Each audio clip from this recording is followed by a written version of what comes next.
I'm 50-something. Okay. What do you do for a living? I've been singing in the subway for roughly 30-something years. 37? That's a good thing.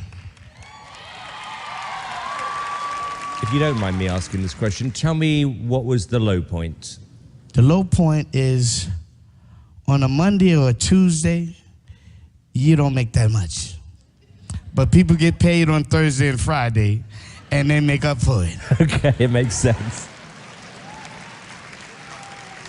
Tell me why you decided to enter America's Got Talent. Well, you know, success is what you make it, right? But there's no better stage, there's no better place to be than right here. You know? That's a nice thing to say. Okay, well, good luck.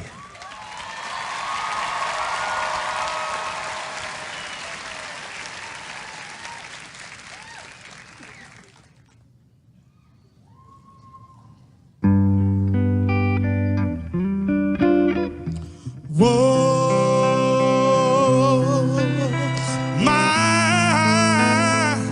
my love, my darling,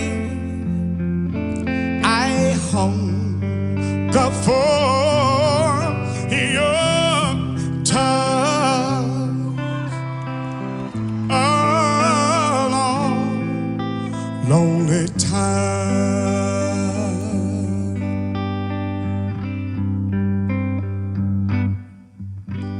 And time goes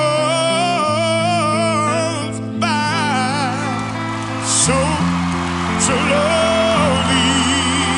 and time can do so much.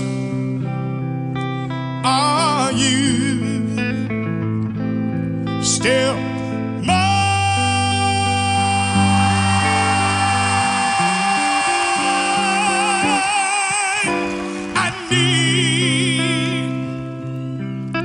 your love?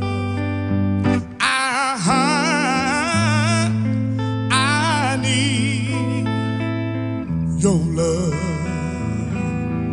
God, speed your love to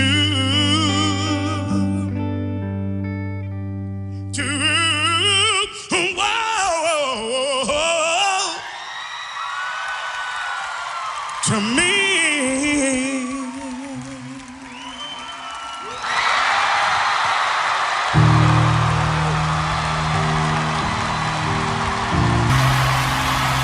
Thank you.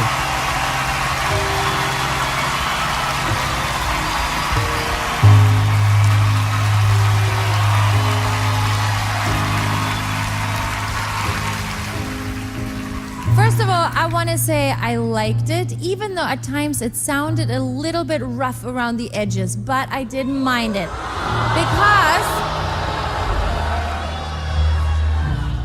I can feel that really every word that you sang really meant something, you know, and I think that is also very, very important.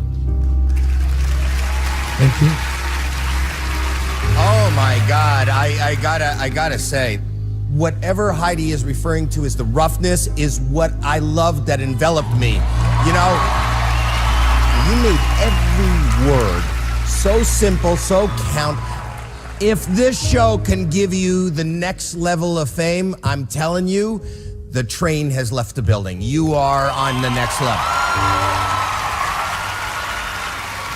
Well, I'm going to be honest. Look, you do have a great, incredible voice. Having said that, there is a difference in somebody singing on the subway to somebody singing on the stage of America's Got Talent. There is that gap that you have to bridge. I just don't think you're quite there, if you understand what I mean. You know what's ironic here, Mike? I was listening to something that Mel was playing during the break, which was a piece of auto-tuned junk. And this is the real deal. Yeah.